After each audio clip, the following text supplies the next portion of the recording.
नमस्ते प्यारे बच्चों, कैसे हैं आप सब। उम्मीद करती हूँ बच्चों आप सब अच्छे होंगे, सुरक्षित होंगे। तो यहाँ देखिए बच्चों, आज का जो हमारा वीडियो है वो है 3rd क्लास के स्टूडेंट्स के लिए। यहाँ पर आप अपनी क्लास के साथ लिखिए अपना सेक्शन, यहाँ पर लिखिए अपना नाम और यहाँ पर आपकी टीचर का नाम। तो बच्चों, आज की जो हमारी वर्कशीट है वो है हिंदी की वर्कशीट और ये वर्कशीट नंबर है 129। यह आपकी 10 तारीख की वर्कशीट है, ठीक है। तो बच्चों, आपकी जो हिंदी की पुस्तक है रिमझिम, उसका जो पाठ है बहादुर बिट्टो, हमारी आज की ये वर्कशीट उसी पर आधारित है। इस पाठ पे यानी बहादुर बिट्टो जो पाठ है, इस पर हमारी बहुत सारी वर्कशीट्स हम पहले भी कर चुके हैं। तो ये जो वर्कशीट है उसके आगे की है। चलिए बच्चों, हम अपना आज का ये वीडियो शुरू कर लेते हैं। बच्चों, क्या आप जानते हैं 10 दिसंबर का दिन प्रत्येक वर्ष अंतर्राष्ट्रीय मानवाधिकार दिवस के रूप में मनाया जाता है। यह सभी मनुष्यों को उनके अधिकारों के प्रति जागरूक करने के उद्देश्य से मनाया जाता है। मानवाधिकार वे मौलिक अधिकार हैं जो सभी मनुष्यों को शिक्षा, स्वतंत्रता एवं समानता प्रदान करते हैं। इन अधिकारों के अनुसार किसी भी व्यक्ति के साथ जाति, वर्ण, लिंग, भाषा, धर्म, राजनीति या अन्य विचार प्रणाली, किसी देश या समाज विशेष में जन्म, संपत्ति या किसी प्रकार की अन्य मर्यादा आदि के आधार पर भेदभाव नहीं किया जा सकता। तो बच्चों, जैसा कि आपने सुना और यहाँ पर ये चित्र देखिए, 10 दिसंबर 2020 ह्यूमन राइट्स डे। तो आज के दिन को बच्चों विश्व भर में ह्यूमन राइट्स डे यानी अंतर्राष्ट्रीय मानवाधिकार दिवस के रूप में मनाया जाता है। तो जो आज का दिन है, ये दिन मनाने का उद्देश्य क्या है? ये दिन मनाने का उद्देश्य ये है कि लोगों को जागरूक किया जाए, लोगों तक ये बात पहुंचाई जाए, उनको ये बताया जाए कि हर इंसान के अधिकार होते हैं और वो अधिकार सभी लोगों के लिए बराबर होते हैं। इंसानों के साथ किसी भी तरीके से कहीं पर भी भेदभाव नहीं किया जा सकता, ठीक है। वो किसी भी जाति के हों, किसी भी वर्ण के हों, किसी भी लिंग के हों, उनका धर्म कुछ भी हो, वो कोई भी राजनीतिक विचारधारा रखते हों, इन सब चीज़ों के आधार पर भी हम उनके साथ भेदभाव नहीं कर सकते। सबके पास अधिकार है, सबके अधिकार समान है, सबको शिक्षा का अधिकार है, सबको स्वतंत्रता का अधिकार है, सबको न्याय पाने का अधिकार है। ऐसा नहीं है कि कोई अमीर है तो उसी को न्याय मिलेगा, अगर गरीब है तो उसकी कोई नहीं सुनेगा, नहीं। सबके अधिकार हैं, सबको ये प्रावधान, ये सबको मिला है अधिकार कि वो न्याय पा सकते हैं, उनको स्वतंत्रता मिल सकती है। वो अपनी स्वतंत्रता मतलब कि वो जैसा रहना चाहते हैं, जहाँ जाना चाहते हैं जा सकते हैं, अपना काम कर सकते हैं, रोजी रोटी कमा सकते हैं। उनके साथ किसी भी तरीके का भेदभाव नहीं किया जाएगा कि सिर्फ इसलिए कि वो काला है या वो गोरा है, वो अमीर है या वो गरीब है। इनके आधार पर किसी भी व्यक्ति के साथ हम भेदभाव नहीं कर सकते हैं।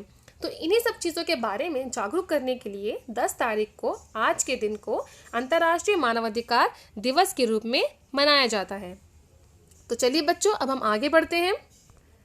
तो देखिए बच्चों, जैसा कि हमने अपनी प्रीवियस वर्कशीट्स में किया है, बहादुर बिट्टो के बारे में पूरा हमने पाठ पढ़ा है, ठीक है। हमारी वर्कशीट बहुत सारी हमने उसके पाठ के आधार पर की है। तो अब इस वर्कशीट में ये जो हमारा वर्कशीट है वो है पुनरावृत्ति कार्यपत्रिका, ठीक है। ये रिविजन वर्क वाला आपकी वर्कशीट है। तो हम देख लेते हैं अब कि हमने उन वर्कशीट्स में क्या क्या पढ़ा है और हमें क्या क्या कितना याद है।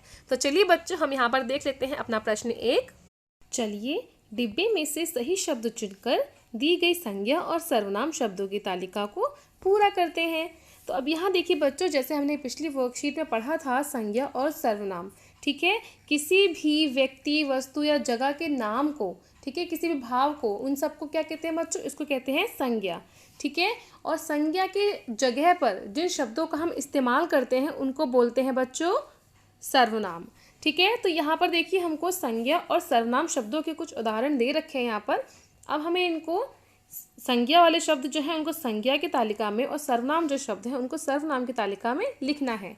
तो चलिए बच्चों, यहाँ पर देखिए आपको एक उदाहरण दे रखा है। यहाँ पर संज्ञा में एक शब्द लिखा हुआ है बिट्टो और सर्वनाम में यहाँ पर एक शब्द लिखा हुआ है बच्चों मुझे, ठीक है। तो चलिए अब हम बाकी शब्दों को भी संज्ञा और सर्वनाम की तालिका में लिख लेते हैं। तो जैसे ये देखिए बच्चों, यहाँ पर जो बित्तो और मुझे तो, इनको तो उन्होंने लिख रखा था। इसके बाद देखिए यहाँ पर जो ये शब्द है ये है खुशी। तो खुशी जो शब्द है बच्चों वो है संज्ञा, क्योंकि खुशी एक भाव है। तो खुशी को भी आप लिखिए बच्चों यहाँ पर संज्ञा की तालिका में। इसके बाद देखिए यहाँ पर लिखा है आपका।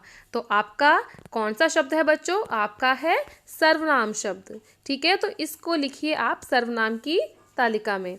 इसके बाद देखिए यहाँ पर ये है किसान। तो किसान है बच्चों संज्ञा शब्द, उसको यहाँ लिखिए।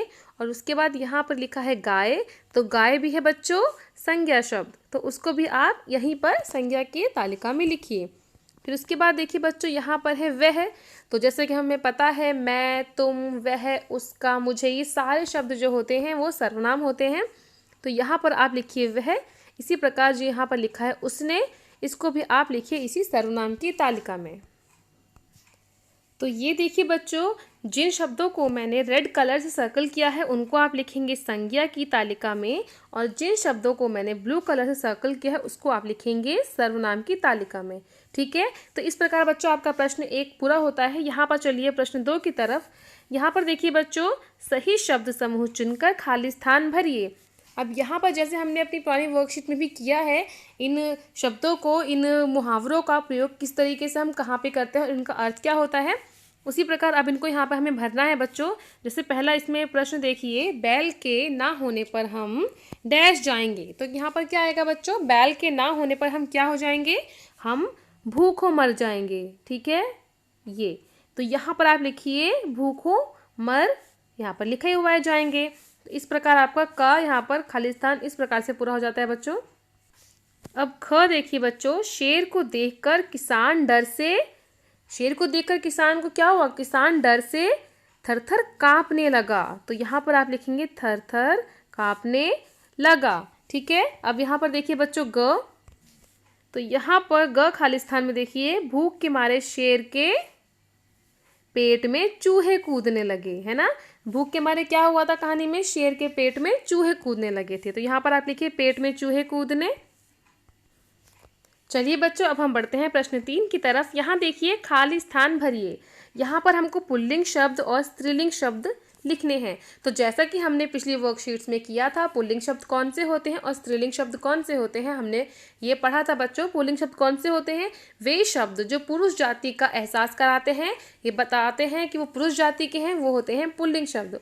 उसी प्रकार वे शब्द जो स्त्री जाति का एहसास करवाते हैं वो होते हैं स्त्रीलिंग शब्द। ठीक है, जैसे यहाँ पर आप इन चित्रों में देखिए, यहाँ पर आपको क्या दिख रहा है? इस चित्र में आपको दिख रहा है राजा। ठीक है, तो राजा है एक पुल्लिंग शब्द, उसको यहाँ पर लिखिए। उसी प्रकार यहाँ पर देखिए, इस चित्र में आपको दिख रही है रानी। तो रानी जो है वो स्त्री जाति का भेद कराती है हमें। तो इस प्रकार जो रानी जो है वो स्त्रीलिंग शब्द है। उसी प्रकार बच्चों यहाँ देखिए, इस चित्र में यहाँ पर क्या दिख रहा है आपको? यहाँ पर इस चित्र में आपको दिख रहा है मोर। ठीक है, तो जो मोर है वो हमें पुरुष जाति का भेद कराता है। ठीक है बच्चों, तो यहाँ पर आप लिखिए बच्चों मोर। उसी प्रकार ये चित्र देखिए, यहाँ पर इस चित्र में है मोरनी। ठीक है, तो ये क्या है बच्चों? मोरनी क्या है? मोरनी है स्त्रीलिंग शब्द। तो यहाँ पर लिखिए मोर और मोरनी।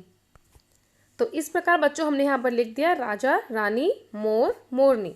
जो पुल्लिंग शब्द थे वो यहाँ लिख दिए, जो स्त्रीलिंग शब्द थे वो यहाँ लिख दिए। ठीक है, चलिए अब हम आगे बढ़ते हैं बच्चों।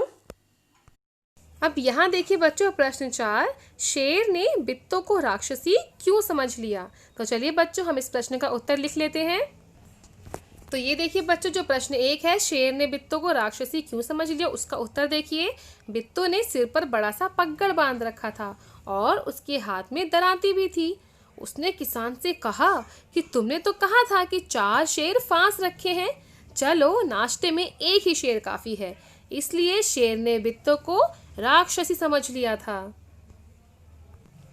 अब यहाँ बच्चों देखिए प्रश्न 5, बच्चों क्या आप बता सकते हैं कि पाठ में शेर ने अपनी पूंछ को भेड़िए की पूंछ से क्यों बांधा? तो चलिए हम इसका उत्तर भी कर लेते हैं बच्चों। तो इस प्रश्न का उत्तर देखिए बच्चों कि शेर ने अपनी पूंछ को भेड़िए की पूंछ से क्यों बांधा। तो इसका उत्तर है, शेर ने डर के कारण अपनी पूंछ भेड़िए की पूंछ से बांध ली ताकि भेड़िया उसे छोड़कर भाग ना जाए और राक्षसी उसे खा ना जाए। तो इस प्रकार देखिए बच्चों, ये प्रश्न भी हमारा यहाँ पर पूरा होता है। और साथ ही साथ हमारा आज का ये वीडियो भी यहीं पर कंप्लीट होता है बच्चों।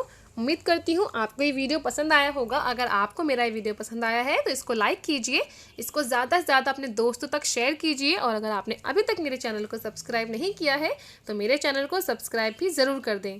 चलिए जल्दी मिलूंगी आपसे एक नए वीडियो के साथ, तब तक पढ़ते रहें, बढ़ते रहें। Thanks for watching, bye bye.